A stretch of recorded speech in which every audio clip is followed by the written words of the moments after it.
8वें वेतन आयोग में केंद्रीय कर्मचारियों की इन ग्रेड पे को कर दिया जाएगा मर्ज, यानी कि कुछ ऐसी लेवल्स हैं जिनको कि मर्ज किए जाने की पूरी संभावना है। तो कौन कौन से लेवल्स को मर्ज किया जाएगा, कौन से कर्मचारियों को इसका फायदा होगा, कैसे फायदा होगा, इसकी पूरी जानकारी आपको इस वीडियो में दी जाएगी।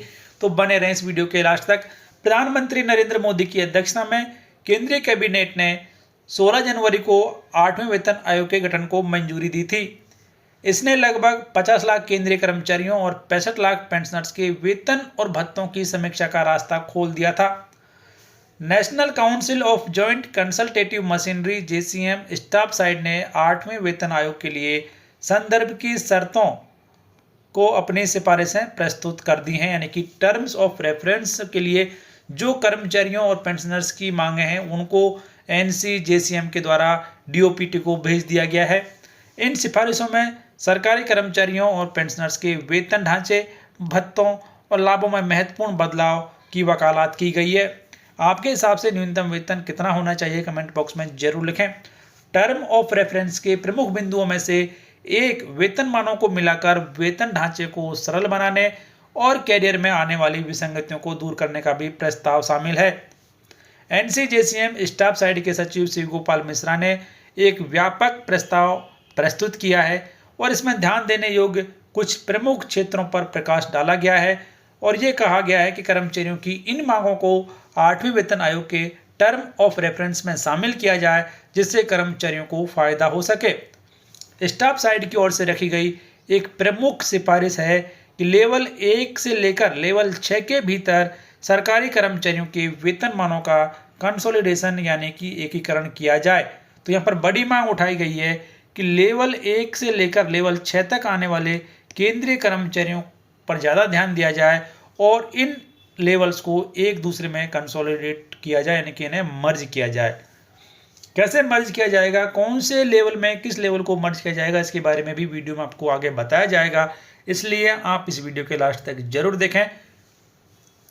तो वर्तमान वेतनमान संरचना में लेवल 1 से लेकर लेवल 18 तक कुल 18 लेवल हैं, यानी कि 7वें वेतन आयोग में 18 लेवल हैं।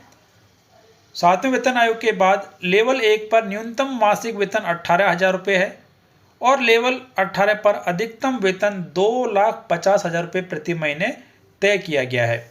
तो आप देख सकते हैं कि लेवल 1 में आने वाले केंद्रीय कर्मचारी का जो वेतनमान है वो 18,000 रुपये है और लेवल 18 में आने वाले का वेतनमान 2,50,000 रुपये पर मंथ है। तो टोटल यहाँ पर 18 लेवल्स हैं। तो स्टाफ साइड के प्रस्तावों में समान पारिश्रमिक और बेहतर कैरियर प्रमोशन के लिए निचले वेतनमानों को एकीकृत करना महत्वपूर्ण प्रस्ताव दिया गया है। इस सुझाव में लेवल 1 और लेवल 2, लेवल 3 और लेवल 4, लेवल 5 और लेवल 6 को मर्ज शामिल करने का अनुरोध किया गया है, यानी कि जो नीचे के लेवल्स हैं, नीचे के कर्मचारी हैं, उनके लेवल्स को एक दूसरे में मर्ज किया जाए, ये यहाँ पर मांग उठाई गई है। इस मांग के बारे में आपकी राय क्या है, कमेंट बॉक्स में जरूर लिखें।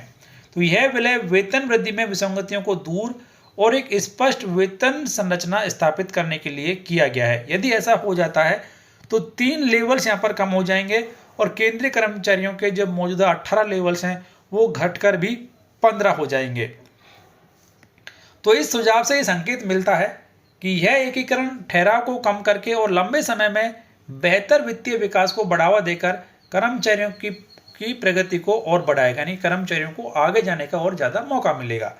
लेवल 1 के कर्मचारी वर्तमान में मूल वेतन के रूप में 18,000 रुपये प्रति महीने प्राप्त करते हैं, वहीं लेवल 2 के कर्मचारियों को 19,900 रुपये मिलता है।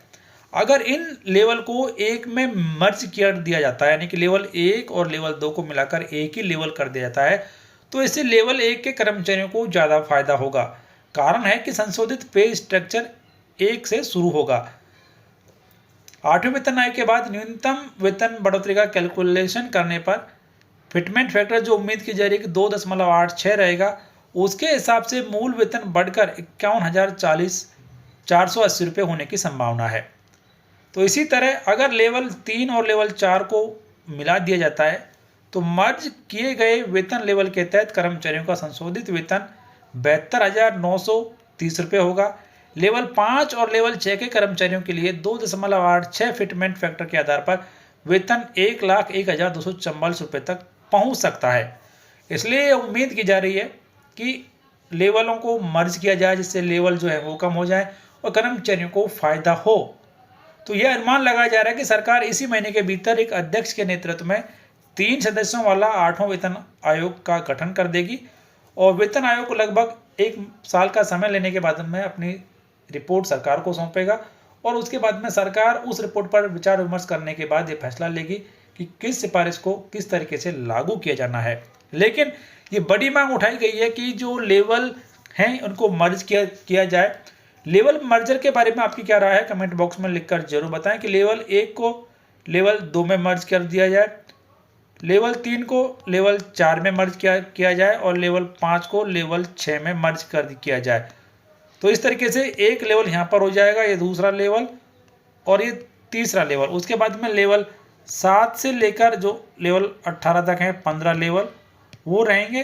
तो इस तरह से टोटल यहाँ पर जो लेवल मौजूदा 18 हैं वो घटकर 15 हो जाएंगे, जिससे नीचे वाले कर्मचारियों को बेहतर करियर का चांस मिलने की पूरी संभावना है।